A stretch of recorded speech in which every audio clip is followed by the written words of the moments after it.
Olá, seja muito bem-vindo ao nosso Fala Vereador, sempre um bate-papo gostoso sobre temas relacionados à nossa cidade. A TV Câmara, eu sempre digo, é o canal de Jaú, porque você, cidadão jauense, se vê aqui na TV Câmara. Aqui, por exemplo, no programa Fala Vereador, uma prestação de contas do trabalho desenvolvido pelo Legislativo jauense.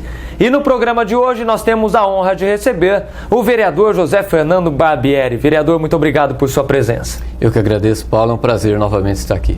Vereador, vamos começar falando sobre educação. O senhor que é professor também há bastante tempo nas faculdades integradas de Jaú, e o senhor apresentou um projeto esse ano a respeito de bolsas de estudos. Muita atenção às famílias, os estudantes, um programa em que as instituições de ensino poderiam conceder bolsas de estudos mediante uma compensação feita pela Prefeitura Municipal. Como é que funciona e em que estágio está esse projeto? Exatamente, Paulo. É isso que você falou, é uma compensação. O ensino superior, as faculdades, fariam essa parceria, esse contrato com a Prefeitura, e a Prefeitura, essas instituições não pagariam os tributos, né?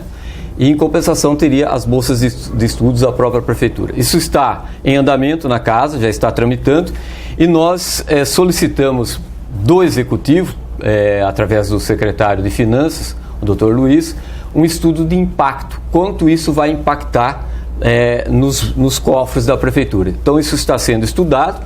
Tão logo esse estudo fique pronto, retorna o estudo à casa, o jurídico vai analisar, as comissões irão analisar, e aí sim deve ir, eu creio e estou confiante que isso irá para a votação na casa. Esse estudo de impacto é importante, né, que a gente explique. Ele é enviado à Secretaria Municipal de Economia e Finanças para que dê um parecer, porque assim os vereadores podem ter um embasamento maior, né, para a votação. Porque senão o vereador pode falar, eu não sei quanto isso vai ter de custo para a Prefeitura. Porque o município abre mão do ISS-QN, o IPTU, exatamente, outros tributos. Mas é importante dizer também, Paulo, que esse projeto passando pela casa e indo para a Prefeitura, o próprio Executivo fará o regulamento disso. Como que ele vai ser proposto em parceria ou em contrato com as instituições. O projeto possibilita a parceria. Tem que ser. Mas os termos é o Executivo quem define. Exatamente isso. Vereador, é importante também, só para fechar esse assunto, a gente passar. O projeto já prevê que o aluno beneficiado com essa bolsa, quais são as condições para que ele receba o benefício? Exatamente, isso é muito importante.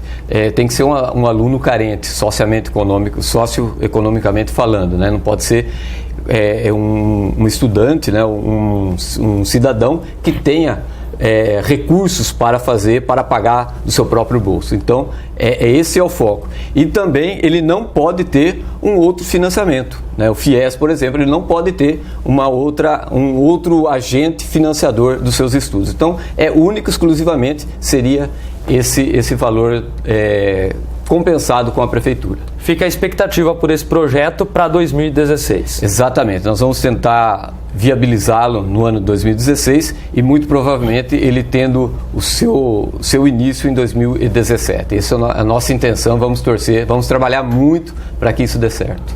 Bom, vamos falar de esportes agora. O senhor tem uma ligação muito próxima com o 15 de Jaú, já falou inclusive do 15 aqui no programa Fala Vereador, diversas vezes na tribuna da Câmara Municipal.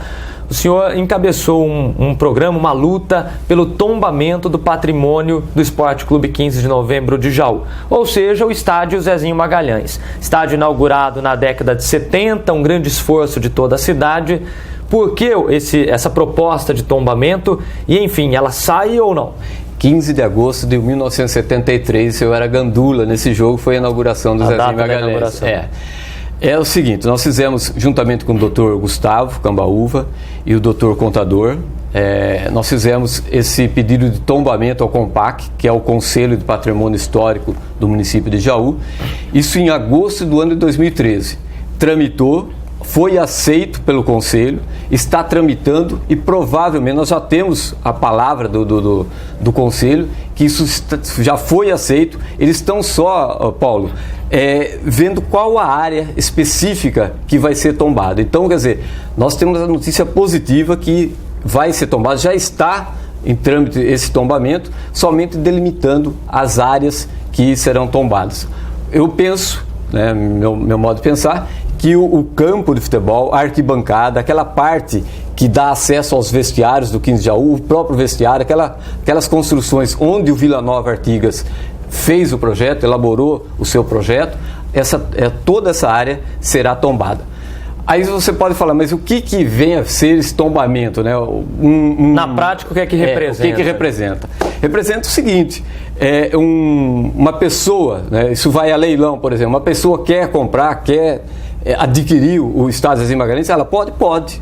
Só que não pode fazer o que ela pensa em fazer lá. Ela quer fazer um shopping lá. Estando tombado, ela não pode fazer esse shopping. Por quê? Porque é um tombamento e deve ser o quê? Preservado toda aquela história do 15 de Jaú, aquela história do município de Jaú. Quer dizer, as características próprias do estádio não podem ser modificadas. Se a trave existe ali, ela não pode ser retirada para construir um prédio, por exemplo. Mesmo porque a gente pode depois mostrar o documento que nós fizemos, deve estar sendo mostrado agora, mesmo porque tudo isso foi relatado, né? Inclusive você fez parte desse processo, desse documento, você escreveu ali, você como um 15ano que você escreveu ali, norteou para que o Conselho pudesse dar o seu aval. Então temos fotografias, então quer dizer, é realmente uma história do município de Jaú. Fernando me procurou ainda em 2013, né, e disse, olha, a ideia é fazer apresentar uma proposta pelo tombamento do estádio Zezinho Magalhães, mas para que a gente configure como um local histórico importante para a cidade, é importante que esse contexto histórico seja levado adiante, né? Exatamente. E aí escrevi em algumas linhas um pouquinho da história do 15, do pouco que eu conheço de tanta história do Galo da Comarca. Foi muito importante. Não só você, como muitas pessoas nos ajudaram a realizar esse trabalho. Agora, esse próximo estágio que é cumprido pelo CONPAC, o Conselho de Preservação do Patrimônio Histórico, o vereador estava dizendo, é necessário que toda a área seja medida, que enfim, todas as características sejam passadas para o papel e talvez seja, em termos de tamanho de área, o maior tombamento da cidade, né? Eu não conheço outro. Eu acredito que seja o maior tombamento. Desse porte eu não conheço, né? O estádio tem talvez ali alguns metros, alguns 1.000 metros quadrados deve ter, alguns 1.000 metros quadrados deve ter ali. Bom, já que nós estamos falando de esportes, na última edição do programa Fala Vereador, o vereador José Fernando Barbieri comentou sobre a possibilidade da instalação de quadras esportivas de areia lá no Parque do Rio Jaú.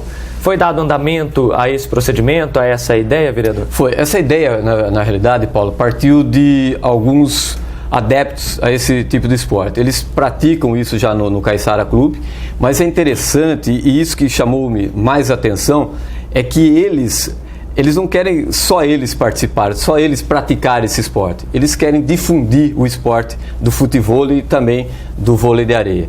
Eles nos procuraram e pediram para que nós tomássemos a frente, junto ao Executivo, para que fosse construída essas duas quadras lá no Parque do Rio Jaú. Nós procuramos, fizemos o projeto, inclusive o projeto deve estar mostrando agora, né, para que a gente tenha uma noção melhor, e a coisa está caminhando. Nós estamos até esse pessoal do Caiçara Clube está até tentando fazer algumas parcerias para que o custo do município seja o menor possível, né? Já que a prefeitura entraria mais com a mão de obra. Então eu acredito, e o pessoal está bastante confiante, o próprio prefeito já nos deu sinal de que isso pode acontecer, então nós estamos bastante otimistas quanto à realização desse projeto. O Parque do Rio Jaú é uma área agradável, atrai muitas famílias. Final de tarde, nessa época de horário de verão, tem cara de praia mesmo, né? Exatamente. E aí, a condição de jogar um futevôlei. E esse pessoal, por não ter na cidade, fora desse clube, que é o Caiçara, por não ter esse espaço, eles levaram já 2 eventos desse porte para Barra Bonita. E foi uma grande festa. Que é na beira do rio também, ali existem as quadras. Foi um evento grandioso, então é isso que nós estamos querendo trazer para a cidade de Jaú também. Nós falamos sobre educação agora há pouco, a possibilidade de concessão de bolsas de estudos, e eu retorno no assunto educação para a gente falar a respeito de um prêmio que é uma homenagem, na verdade, aos professores que se destacam. É um prêmio oferecido pela Câmara Municipal a partir de um projeto do vereador José Fernando Barbieri. É o prêmio Prêmio Antônio Terésio Mendes Peixoto. Pelo segundo ano consecutivo, em 2015, essa premiação foi concedida e a sua ideia é ampliar essa premiação em 2016. Né? Exatamente, Paulo. No ano de 2014, quando foi o primeiro ano, somente a Secretaria do município participou, ou seja, os professores da rede municipal participaram. Neste ano 2015, já nós acabamos por uma emenda colocando os professores da rede estadual. E agora para 2016, nós estamos já pensando em estar envolvendo também os professores da rede particular de ensino. Então, quer dizer, nós vamos envolver todas as redes da cidade, já estamos trabalhando em cima disso e esperamos que não haja problema nenhum e já para o próximo ano 2016 as três redes estejam incluídas e todos por merecimento, é um reconhecimento da casa, reconhecimento de uma cidade, a categoria dos professores também. E é interessante que os professores são indicados, por exemplo, os professores da Rede Municipal de Ensino pela Secretaria Municipal de Educação, que acompanha de perto os trabalhos desenvolvidos. E cada projeto, né, de envolvimento dos alunos, dos pais na escola, e a gente tem conhecimento disso, é legal que difunde e de repente outras escolas, outros educadores tomam como base. Exatamente, sempre esse é o propósito. Quando você fala na tribuna, quando você mostra um projeto, é muito importante você reconhecer, é muito importante você cumprimentar, dar os parabéns, mas eu vejo um outro objetivo atrás disso, que é o da divulgação para que as demais pessoas que estão envolvidas também acordem, falam, eu posso participar também, eu vou participar também, né? Então, esses dois objetivos sempre eu tenho em mente. O primeiro de cumprimentar a pessoa por ter feito um trabalho, ter feito um projeto, mas por detrás disso, de mostrar esse projeto e falar para as pessoas, olha, está aberto o projeto, você pode participar, você é do time, você é da categoria, então participe. Esses são os objetivos. Bom, ao longo do ano de 2015, as sessões solenes na Câmara Municipal tornaram-se momentos de muita emoção, porque há um envolvimento, né? Pessoas com história com a cidade, história com a nossa comunidade local, com projetos sociais desenvolvidos muitas vezes. E é legal que a gente procura resgatar essas histórias a partir, muitas vezes, de moções, de projetos de título de cidadão, enfim, que são apresentados pelos vereadores. O vereador Fernando Barbieri apresentou em 2015, concedeu o título de cidadã jauense a Neidinha, que é uma pessoa muito ligada à causa da criança com autismo. Mas o senhor pretende levar adiante essa questão do autismo, dando uma estrutura mesmo para o atendimento. Gostaria que o senhor falasse um pouco sobre o projeto do Executivo, que doa uma área para a construção da escola do autista. Exatamente. Desde os primeiros dias que nós tomamos posse, nós procuramos a escola do autista. E lá nós encontramos, já sabíamos, né, a professora Neide Felipe. A Neide Felipe estudou conosco, né, no Instituto de Educação Caetano Lourenço de Camargo. E só indo na direção do título, eu não sabia, estudando com a Neidinha desde pequeno, não sabia que a Neidinha não era de Jaú, e sim de Mirassol. Ela até brinca que é onde mira o sol, né? E nós falamos, uma pessoa que tanto está trabalhando para a cidade, que está envolvida de tal forma com o autista, né?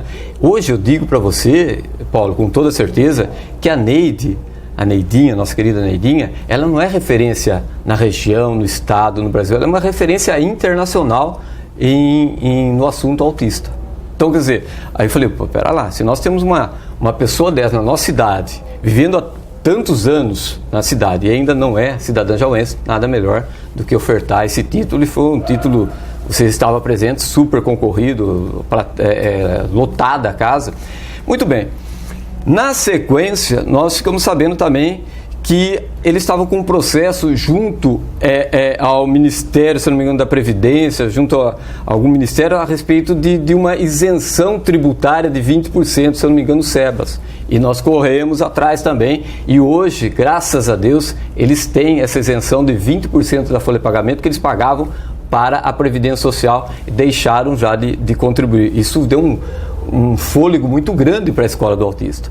E agora também nós ficamos mais recentemente sabendo do problema que eles que foi cedido por cessão, se eu não me engano, um terreno para eles. Eles receberam uma verba de 120 mil de um deputado, começaram a construir e depois observaram que não podia construir porque o terreno tinha que ser próprio da escola. Quer dizer, o terreno no passado foi concedido, foi cedido pela Prefeitura Municipal à Escola do Autista, mas por um prazo de 30 anos. E era necessário que o terreno fosse papel passado para poder utilizar a verba federal. Isso. E agora nós trabalhamos juntamente com a Susan, com a Maria Fernanda. A Susan é professora lá também, ajuda bastante lá, com a Neidinha e com a Maria Fernanda Forte, que é do jurídico do autista. Trabalhamos e nós estamos aí, está tramitando já na casa para que definitivamente esse terreno seja doado para o autista. Uma área de 3 mil metros quadrados. Já existe uma construção lá que ficou parada, falta porque eles não sabiam formalizar tudo isso. Então daqui para frente eu acredito que vai dar tudo certo lá. Muito bem, é um projeto do Executivo, né, que recebe o apoio do vereador José Fernando Barbieri. Bom, vamos falar um pouco sobre trânsito. Nós temos o contorno rodoviário em Jaú, rodovia Comandante João Ribeiro de Barros. As marginais foram recuperadas ao longo de 2015, mas tem uma antiga demanda do senhor que foi atendida também pela Centrovias, que é a concessionária que administra o trecho. Aquelas grades de proteção entre as duas pistas, né? Exatamente, Paulo. O que nós vimos acontecer longos anos atrás aí, era alguns atropelamentos, inclusive com mortes, né, no contorno da cidade de Jaú.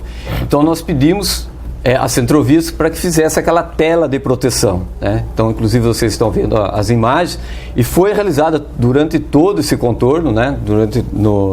Todo o contorno foi realizado. Interessante, Paulo, que isso já tem uns 3, 4 meses que foi realizado, e eu passei recentemente e observei que já tem algumas pessoas pulando, porque já tem algumas grades já sendo prejudicadas, sendo danificadas, melhor dizendo. Então, quer dizer, a população, né, mesmo com a grade, mesmo com o obstáculo lá, ela ainda insiste em passar.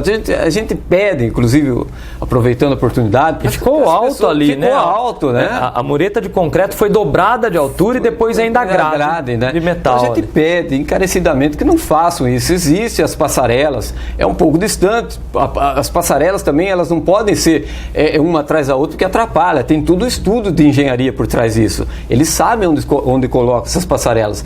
Então a gente pedir encarecidamente para que não façam isso, use as passarelas. Eu sei que às vezes o almoço quer chegar, mas, né, o risco de vida iminente ali, é melhor você usar a passarela. Não façam mais isso não, que é muito perigoso. Caminha um pouquinho a mais, mas atravessa com segurança. Bom, vereador, o ano de 2016, vamos falar um pouquinho sobre as projeções para 2016. Lembrando que essa rodada de gravações do programa Fala Vereador tem como objetivo justamente fazer um balanço de 2015 e as projeções de 2016. Eu lembro ainda que a partir do início de fevereiro, quando o recesso parlamentar tem fim e as sessões ordinárias são retomadas, claro que nós teremos novos programas inéditos e muitas novidades em nossa programação. O Brasil enfrenta uma grave crise financeira, uma grave crise política e claro que isso afeta os municípios. O que é que o senhor espera de 2016, que além de tudo é um ano eleitoral? Você esteve na audiência pública, né, quando o secretário falou da expectativa das receitas para o próximo ano. 414 milhões de reais para 2016. O que isso significa, Paulo?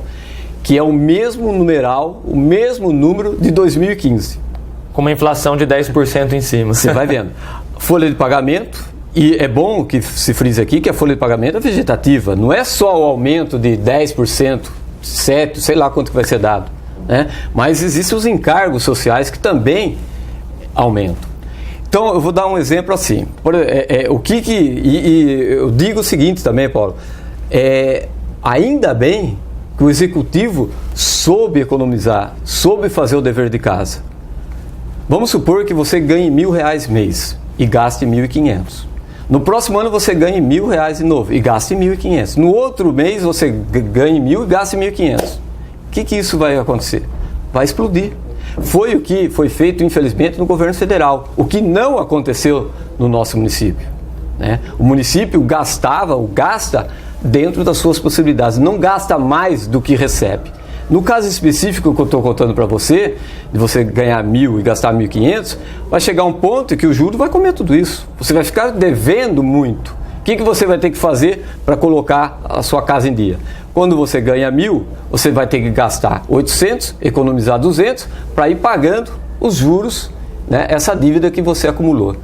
Então, ainda bem que nós temos um secretário de uma competência incrível, nós temos um prefeito que trabalhou muito também em cima disso, que foi do quê? De não gastar mais do que recebe.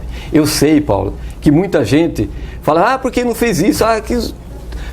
Nós temos as prioridades, né? E eu entendo que o prefeito está em cima das prioridades. Lógico que não dá para você gastar tudo que você está imaginando, tudo que o povo está pedindo. Mas foi feito um trabalho bacana, Tem muita gente que não entende, tem muita gente que entende, mas não quer entender, né? Mas você analise prefeituras, não vamos longe, vamos a prefeituras da região, e eu estou falando isso em prefeituras do município todo, né? Não conseguindo mais pagar a folha de pagamento. Olha que caos que chega a isso, né? Prefeituras cortando horas, não horas extras, diminuindo o horário de trabalho para talvez não dê o aumento, ou sei lá como que vai ser feito isso daí tudo. Então ainda bem que a nossa cidade ainda consegue pagar suas contas em dia. Isso é muito importante. Isso em economia é o básico do básico. Eu volto a frisar, eu sei que tem muita gente que não entende, algumas pessoas não entendem, outras entendem, mas por ser situação política contrária ou querer criticar, não querem entender. Mas a realidade é essa, você não pode gastar mais do que aquilo que você recebe. A consequência é drástica.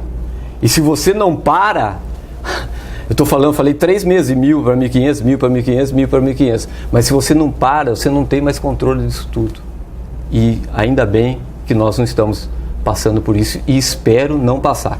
Repito mais uma vez, a mesma receita, a mesma expectativa de 414 milhões para 2016 é a mesma do 2015. Com os aumentos que virão, você mencionou, com a inflação de 10 pontos, alguma coisa, você já imaginou se nós não tivéssemos o controle que está tendo o município? Seria um caos. Vereador, agradeço muito pela sua presença e apesar das dificuldades, claro, a gente sempre tem esperanças no futuro, esperanças de uma melhora no país como um todo, né? O que traz um conforto melhor para o município, para o cidadão que é no município que ele vive. Um 2016 de muitas realizações. Para você também, Paulo, para toda a casa aqui e para você que está nos assistindo, que Deus nos abençoe e nos dê força e esperança para continuar. Muito obrigado.